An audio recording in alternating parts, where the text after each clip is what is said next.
Hello. I mean, hello. You're like, and so what else are you gonna say? I could do what Daddy does when he goes. Peace, love, and blessings to you.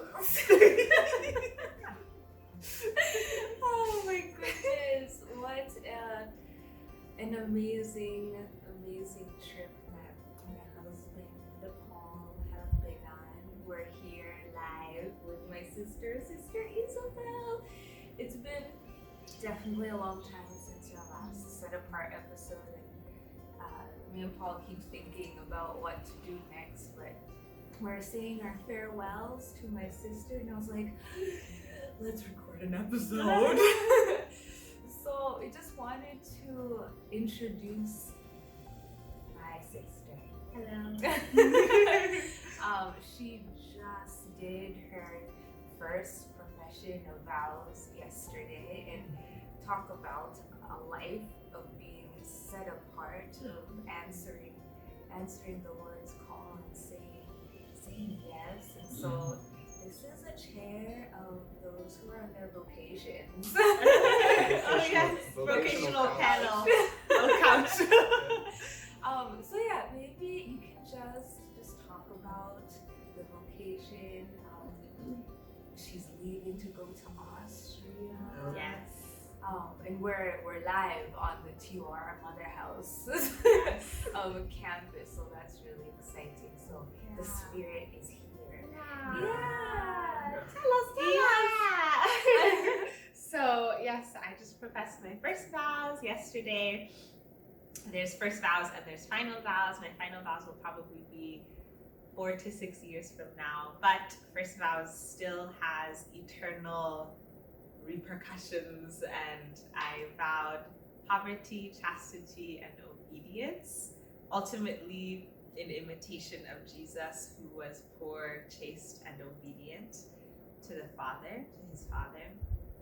He always was saying, my will is to do the Father's, or my food is to do the Father's will, and that's our desire as sisters, is to do the Father's will in imitation of Jesus, who is our spouse. Jesus is my spouse. She's married.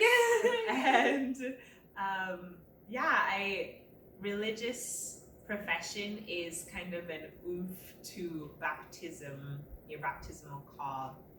So every baptized person, every person really, but especially the baptized, is called to live a poor, a chaste, and an obedient life. It's not just religious, but everybody, depending on your vocation, if you're married or if you're consecrated in religious life, those are going to look different. So my way of living poverty is going to look different than Sandra and Paul's way of living poverty. My way of living chastity is going to look different than Sandra and Paul's way of living marital chastity. Which is a thing that we will talk about. Yeah, that'll be another something that we'll episode. talk about.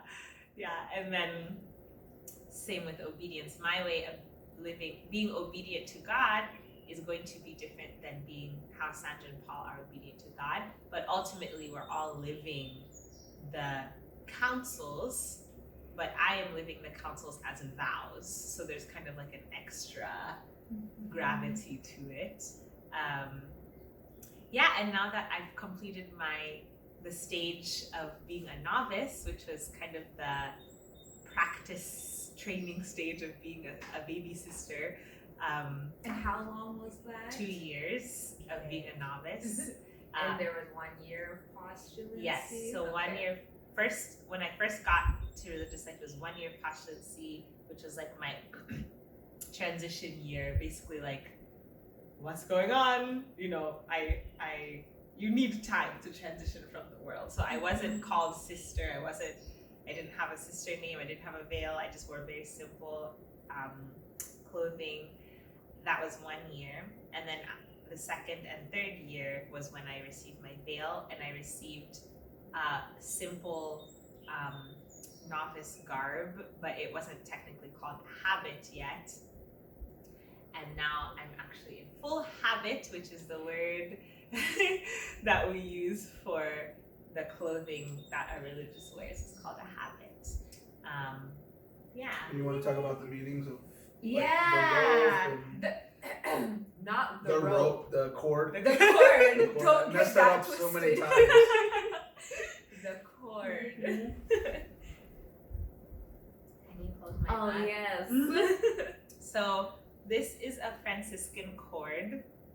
So I'm a daughter of God the Father. I'm a daughter also of Saint Francis, in that I am following in his footsteps in how he imitated Jesus. So Saint Francis was in the Middle Ages, and in the Middle Ages it was riches were everybody's desire, and so he was very radical.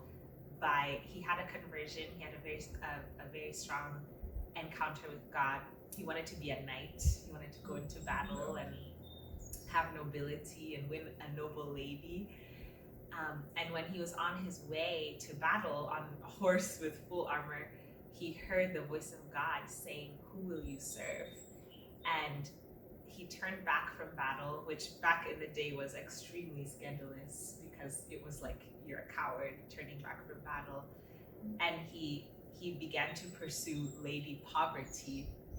And so instead of pursuing a royal woman, he wanted to pursue a life of poverty and a life of having no treasure on this earth, all of his treasure in heaven.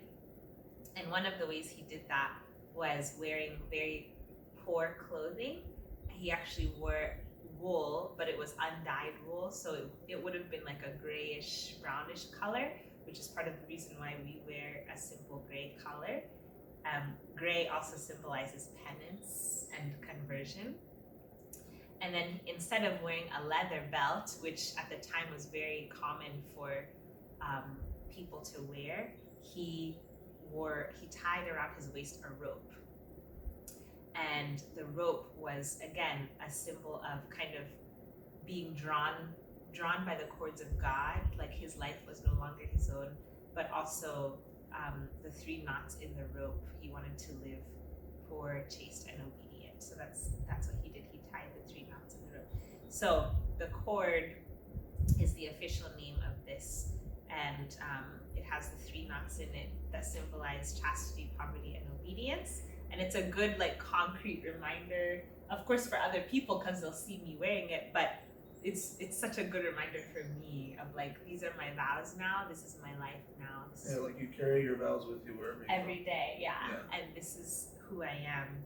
And then now I get to wear a crucifix, which is really exciting.